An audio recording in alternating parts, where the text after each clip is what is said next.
दोस्तों, आपके भी मन में कभी ना कभी ये सवाल जरूर आया होगा कि जब यादव वंश का नाश महाभारत काल में ही हो गया था तो फिर आज के यादव कौन हैं?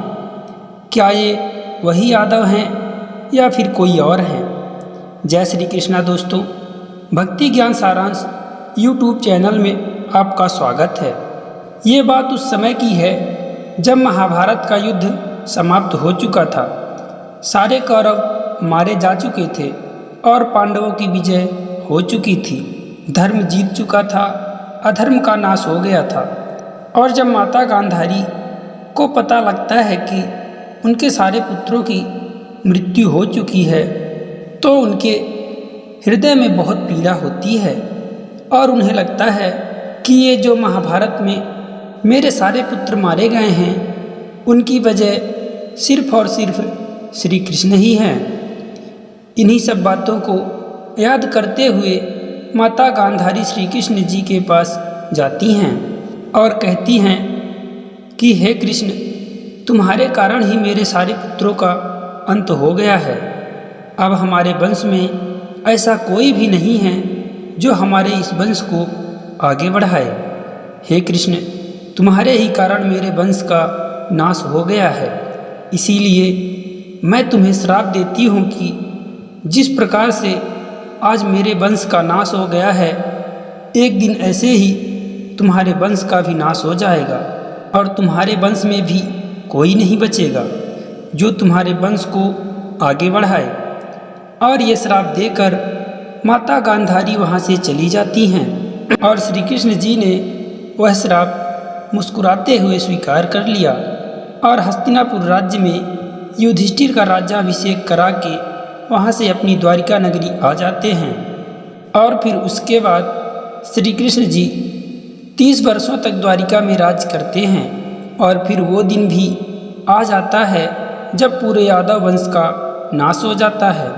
दोस्तों, इसके पीछे भी एक छोटी सी रहस्यमयी कहानी है। द्वारका नगरी में ही श्री कृष्ण और जामवंती का एक पुत्र था जिसका नाम शाम था।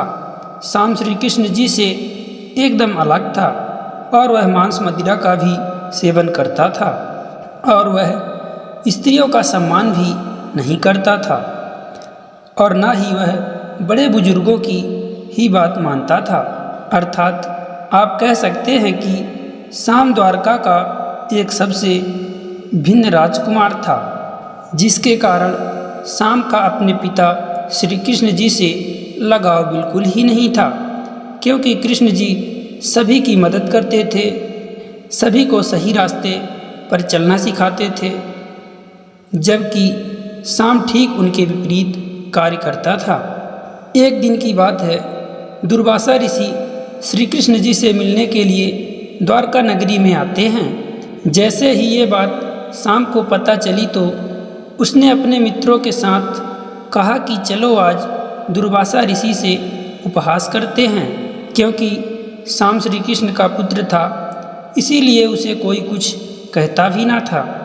फिर शाम ने साड़ी पहनी और पेट में कपड़ों को रख कर बांध लिया और फिर अपने मित्रों के साथ मिलकर दुर्वासा ऋषि के पास आता है और कहता है कि हे मुनि, क्या बता सकते हैं कि हमारे गर्भ में जो बच्चा है वह लड़की होगा या लड़का? और इतना कहकर वे सब हंसने लगते हैं। जैसा कि आप जानते ही होंगे, दुर्वासा ऋषि त्रिकालदर्शी थे।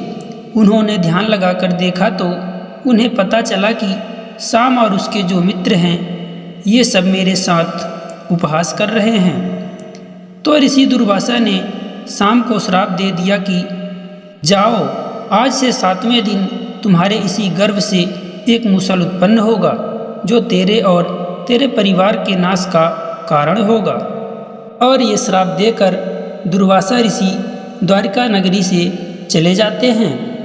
जब यह बात बलराम जी को पता चली कि दुर्वासा ऋषि ने शाम को ऐसा श्राप दिया है तो उन्होंने श्री कृष्ण जी से कहा कि कान्हा, ये बताओ कि अब इस श्राप से छुटकारा कैसे पाया जाए?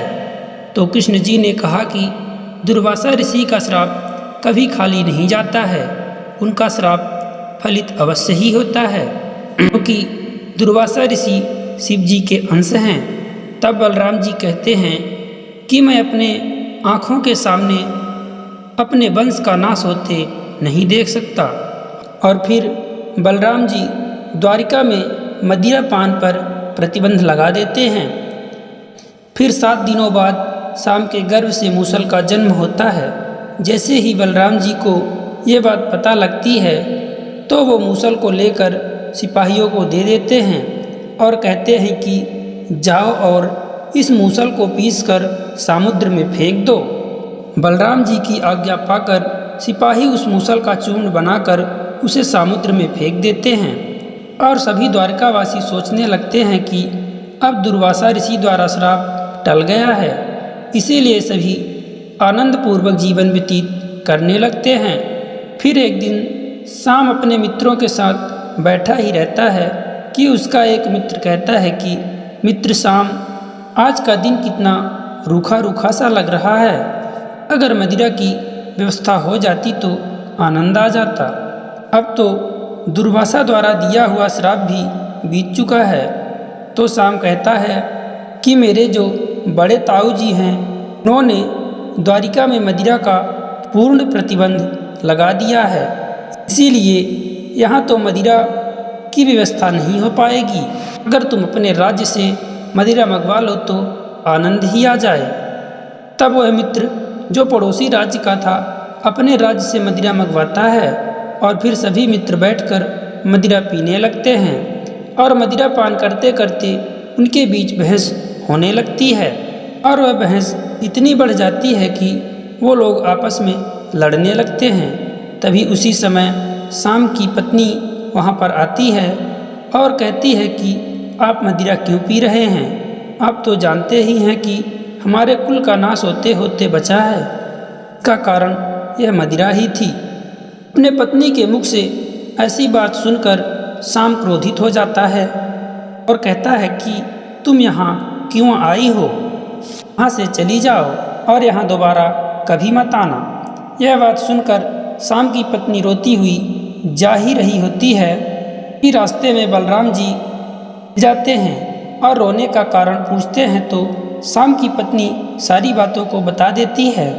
तो बलराम जी क्रोधित होकर शाम के पास जाते हैं और शाम को और उसके मित्रों को समझाते हैं, लेकिन वे सभी नहीं मानते हैं और मदिरा पीते हुए बहस करते रहते हैं। तभी वहाँ श्री कृष्ण जी भी पहुँचते हैं और दोनों बलराम और कृष्ण जी शाम को और उसके साथी मित्रों को समझाने का प्रयास करते हैं, लेकिन कोई भी बात सुनने को तैयार नहीं थे। फिर धीरे धीरे बात बढ़ती गई और बात युद्ध तक आ गई और वो युद्ध करते करते समुद्र तट पर आ जाते हैं, जहाँ पर उस मूसल को पीस कर फेंका गया था, जो समुद्र के बहाव के कारण किनारे में आकर घास के रूप में जम गई थी। और जैसे ही युद्ध प्रारंभ हुआ तो वह घास शस्त्र का रूप ले ली। धीरे धीरे द्वारिका के सामान्य लोग भी उस युद्ध में भाग लेने लगे। जो शाम के प्रवृत्ति के लोग थे वह शाम की तरफ और उसके मित्रों की तरफ हो गए, और जो श्री कृष्ण को चाहते थे वो कृष्ण और बलराम जी की तरफ हो गए और युद्ध करने लगे। कई दिनों के भारी युद्ध के बाद सभी यादव वंश के लोग मारे गए। उसमें से सिर्फ 3 ही व्यक्ति बचे थे, भगवान श्री कृष्ण, भगवान बलराम और उनका एक सहयोगी। जब युद्ध समाप्त हुआ और 3 ही लोग बचे तो श्री कृष्ण जी ने उस सहयोगी से कहा कि तुम तुरंत ही हस्तिनापुर जाओ और अर्जुन को यहाँ की सारी घटना को बता कर ले आओ। फिर जैसे ही वह व्यक्ति वहाँ से चला जाता है तो बलराम जी, जो शेषनाग के अवतार थे, वही समुद्र में जल समाधि ले लेते हैं और नाग के रूप में आकर वहाँ से विलुप्त हो जाते हैं। उसके बाद श्री कृष्ण भी वहीं पास के एक जंगल में जाकर एक पेड़ पर लेट जाते हैं, जिन्हें एक भील हिरण समझकर उनके पैर पर बाण चला देता है। जैसे ही वह बाण श्री कृष्ण जी को लगता है तो उनके मुख से एक चीख सी निकलती है, जिसे सुनकर वह भील उनके पास आता है और अपनी गलती की माफ़ी मांगने लगता है। तो कृष्ण जी कहते हैं कि तुम परेशान ना हो, यह सब विधि का ही विधान है। दोस्तों, क्या आप जानते हैं वह बहेलिया पिछले जन्म में बाली था, जिसे भगवान राम ने पेड़ों से छिपकर मारा था, जिससे बाली की पत्नी ने राम जी को श्राप दिया था कि अगले जन्म में आपकी मृत्यु भी मेरे पति के कारण ही होगी या मेरे पति के हाथों ही होगी। तो फिर श्री कृष्ण देखते ही देखते वहाँ से एक दीपक के रूप में आकाश की ओर चले जाते हैं और उधर अर्जुन उस व्यक्ति के साथ द्वारिका में आते हैं और सभी स्त्रियों को हस्तिनापुर लेकर चले जाते हैं, जिससे यदुवंश का वंश आगे बढ़ने लगता है। दोस्तों, माता गांधारी ने श्राप श्री कृष्ण जी के वंश को दिया था, ना कि पूरे यादव वंश को। वैसे भी द्वारिका में पहले से भी कई यदुवंशी रहते थे, क्योंकि द्वारिका नगरी भगवान श्री कृष्ण जी का ननिहाल भी था, क्योंकि उनके पिता का जब विवाह हुआ था तब वो वहाँ पर आए थे। तो कहने का आशय यही है कि पूरे यदुवंश का नाश नहीं हुआ था, सिर्फ श्री कृष्ण जी के वंश का नाश हुआ था। दोस्तों, आशा करते हैं कि आप ये समझ ही गए होंगे कि जो आज के यादव हैं वो कौन हैं। तो दोस्तों, आपको ये वीडियो कैसी लगी हमें कमेंट करके ज़रूर बताएं, और यदि चैनल में पहली बार आए हैं तो चैनल को सब्सक्राइब ज़रूर कर लें, ताकि ऐसी ही ज्ञानवर्धक कथा कहानियाँ सुनने को मिलती रहें। जय श्री कृष्णा दोस्तों, राधे राधे।